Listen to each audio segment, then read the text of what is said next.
ഒരിക്കൽ ശിവഭഗവാൻ രാക്ഷസന്മാർക്കെതിരെ യുദ്ധം ചെയ്യാൻ പോയി. ഈ സമയം പാർവതി ദേവി കൈലാസ പർവ്വതത്തിൽ ഒറ്റയ്ക്കായിരുന്നു. അങ്ങനെയിരിക്കെ നീരാട്ടിന് പോകാൻ ഒരുങ്ങവെയാണ് കാവൽഭടനായി ആരുമില്ലെന്ന കാര്യം പാർവതിയുടെ ഓർമ്മയിൽ വരുന്നത്. അങ്ങനെ സ്വന്തം ശരീരത്തിൽ നിന്നും മഞ്ഞൾ കുഴമ്പ് ഉരുളയാക്കി ആ മഞ്ഞൾ ഉരുളയ്ക്ക് പാർവതി ദേവി ജീവൻ നൽകിയെന്നും അങ്ങനെ ഗണപതി ഉണ്ടായെന്നുമാണ് അനേകം വിശ്വാസങ്ങളിലൊന്ന്. അമ്മ നീരാടാൻ പോകുന്ന നേരം ആരെയും അകത്തേക്ക് പ്രവേശിപ്പിക്കരുതെന്നായിരുന്നത്രേ ബാലഗണപതിക്ക് നൽകിയിരുന്ന ആജ്ഞ. ഇത് അതേപടി അനുസരിക്കുകയും ചെയ്തു കുഞ്ഞു ഗണപതി. യുദ്ധം അവസാനിച്ച ശിവൻ ഈ സമയം കൈലാസത്തിലേക്ക് മടങ്ങിയെത്തി. താൻ സ്വന്തം വീട്ടിലേക്ക് കടക്കുന്നത് തടഞ്ഞ അപരിചിതനായ ബാലനെ കണ്ട് ശിവഭഗവാൻ ഞെട്ടി.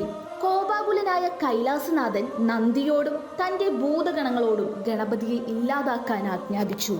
എന്നാൽ ഗണപതി അവരെ ശക്തമായി തന്നെ നേരിട്ടു.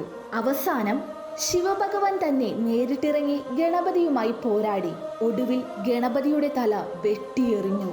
ഇക്കാര്യം അറിഞ്ഞ പാർവതി ദേവി കോപാകുലിയായി.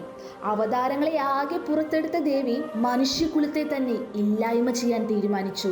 തനിക്ക് പറ്റിയ പിഴവ് മനസ്സിലാക്കിയ ശിവഭഗവാൻ പാർവതി ദേവിയെ പിന്തിരിപ്പിക്കാൻ ശ്രമിച്ചു. ഈ സമയം പാർവതി ദേവി 2 നിബന്ധനകൾ ശിവഭഗവാന് മുൻപായി വെച്ചു. ഗണപതിയെ ജീവിതത്തിലേക്ക് തിരിച്ചു കൊണ്ടുവരിക എന്നതായിരുന്നു ആദ്യത്തേത്. മറ്റെല്ലാ ദൈവങ്ങൾക്കും മുൻപേ ഗണപതിയെ ആരാധിക്കണം എന്നതായിരുന്നു രണ്ടാമത്തെ നിബന്ധന. ആദ്യം കാണുന്ന വടക്കോട്ട് തിരിഞ്ഞുറങ്ങുന്ന ഏതെങ്കിലും ജീവിയുടെ തല കൊണ്ടുവരാൻ ശിവഭഗവാൻ ബ്രഹ്മാവിനോട് ആവശ്യപ്പെട്ടു.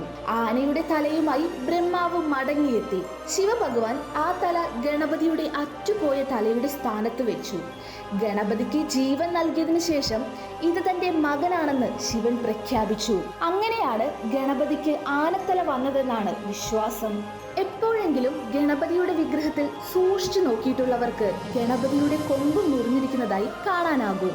ഗണപതി മഹാഭാരത രചന നടത്തുമ്പോൾ എഴുതുന്ന തൂവൽ കേടാവുകയും തുടർച്ചയായ എഴുത്തിനെ ബാധിക്കാതിരിക്കാൻ തൻ്റെ കൊമ്പൊടിച്ച് അതുപയോഗിച്ച് എഴുതുകയും ചെയ്തുവെന്നും പറയപ്പെടുന്നു.